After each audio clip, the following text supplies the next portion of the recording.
तन के संग लाग रे तेरी अच्छी बनेगी। तन के संग लाग रे तेरी अच्छी बनेगी। अच्छी बनेगी तेरी अच्छी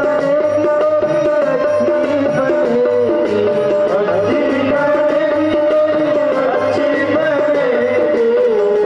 तन के संग लाग रे तेरी अच्छी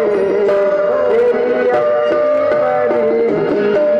तन के संग लाग रे तेरी अच्छी बनेगी। मीरा की बन गई जटायु की बन गई। मीरा की बन गई जटायु की बन गई। मीरा की बन गई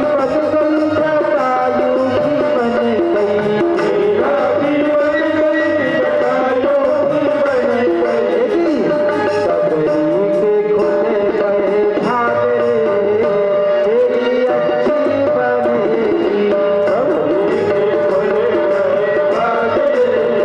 सबरी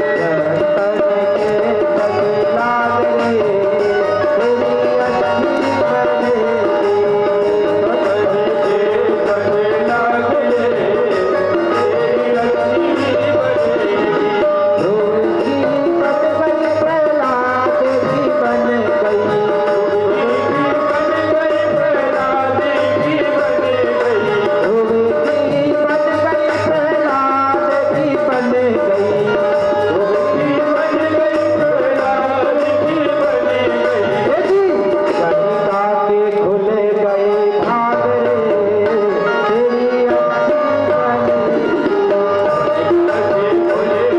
के संग लाग रे तेरी अच्छी बनेगी। ध्रुव की बन गई प्रहलाद की बन गई। ध्रुव की बन गई प्रहलाद की बन गई। ध्रुव की बन गई प्रहलाद की बन गई। कनिका के खुले गए भाग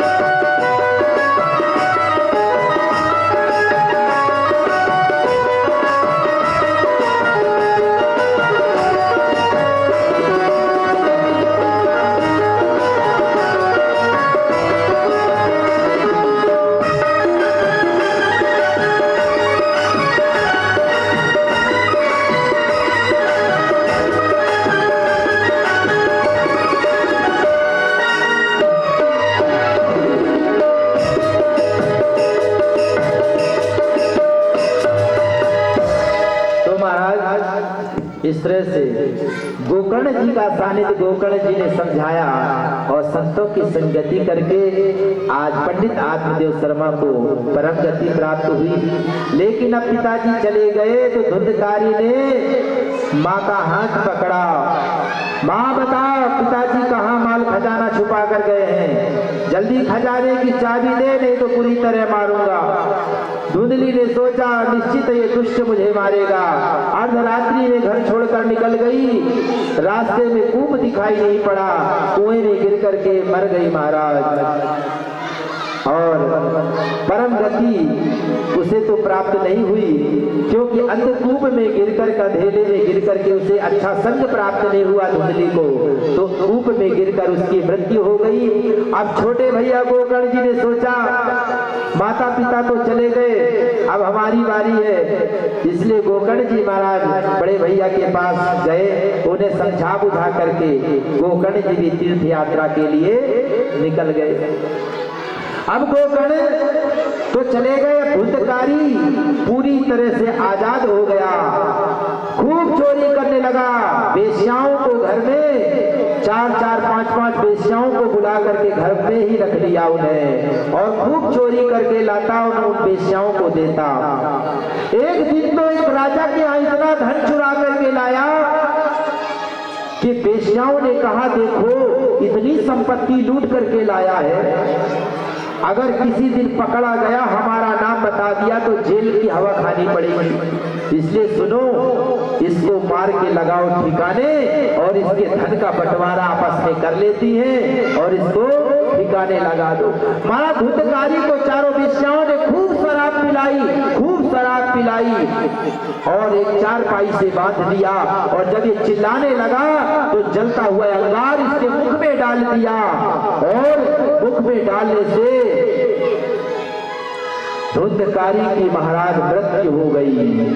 और जब इतना बड़ा दुष्ट पापी जब मरता है ना तो ना नरक का रहता ना स्वर्ग का रहता, वह बनता है प्रेत। प्रेत कौन बनता है? जिसे न स्वर्ग नसीब होता ना नरक नसीब होता, वह प्रेत बनता है। जिसको बोलते अकाल मृत्यु, समय से पहले अगर मृत्यु हो जाए ना उसे ही प्रेत योनि में जाना पड़ता है। तो धुंधकारी इतना बड़ा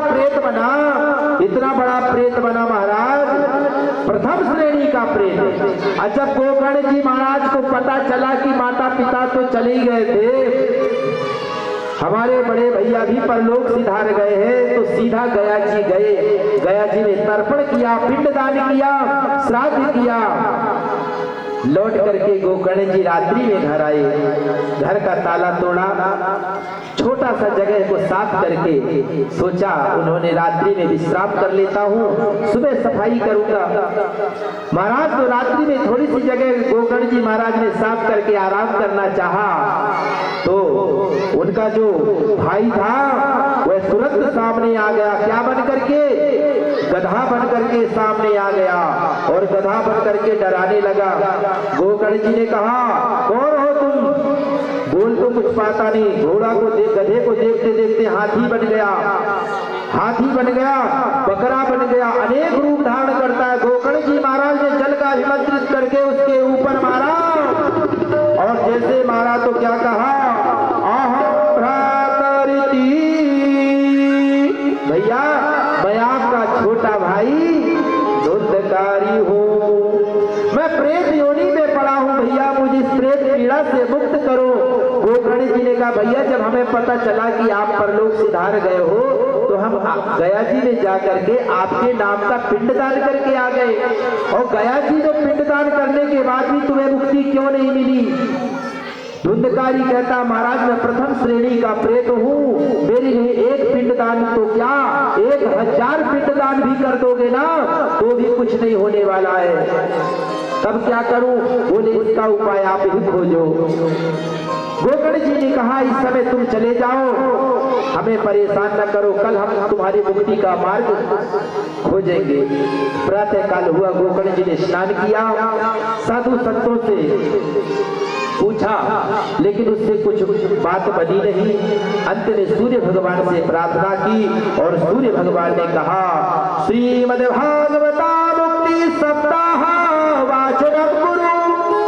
सूर्य भगवान ने कहा, प्रिय गोकर्ण श्रीमद् भागवत का सप्ताह विधि से भागवत की कथा श्रवण कराओ, यह निश्चित परम पावन होकर परम धाम का अधिकारी हो जाएगा। मात्र 5 मिनट के अंदर कथा आज की विश्राम की तरफ जा रही है। 5 मिनट बाद कथा विश्राम हो जाएगी। इसके बाद आरती के पश्चात प्रसाद। इसके बाद सब लोग बढ़िया अपने अपने घर जाइए, भोजन करिए, भगवान का चिंतन करिए। गुरु जी ने कथा में क्या सुनाया उसका दिमाग में चिंतन करिए, उसको हृदय में उतारिए। ये जरूर करना, हर श्रोता से कह रहा हूँ, घर में जाकर के कथा को यही छोड़ करके नहीं जाना है, कथा को साथ में लेकर के जाना है। कि आज महाराज ने कौन कौन सी बातें बताई, कथा में कौन कौन सी कथाएं चली हैं और हमने कथा से, आज की कथा से हमें क्या सीखा है और हमें क्या करना चाहिए क्या नहीं करना चाहिए, हमें ये कथा से पता चलेगा। तो इस कथा को अपने घर भी लेकर के जाना है। अक्सर लोग कथा को कथा पंडाल में छोड़कर घर चले जाते हैं और लोग व्यवहार में काम करते हैं, ऐसे काम नहीं चलेगा। कथा को जीवन में भी उतारना है। राधे राधे बोलना पड़ेगा। तो सप्ताह विधि से भागवत कथा श्रवण कराओ। तो महाराज गोकर्ण जी महाराज आषाढ़ मास में बढ़िया दिव्य और भव्य भागवत कथा का आयोजन रखा।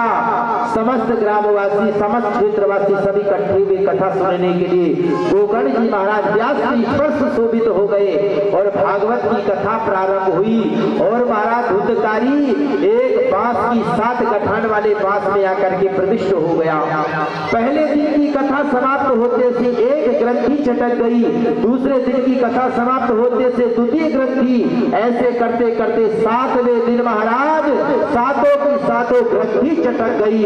और जैसी 7वां दिन आया, ग्रंथि चटकी तो क्या हुआ, दिव्य रूप धरो जागस तुलसी दौर मंडिता अफीतावासो घनश्यामो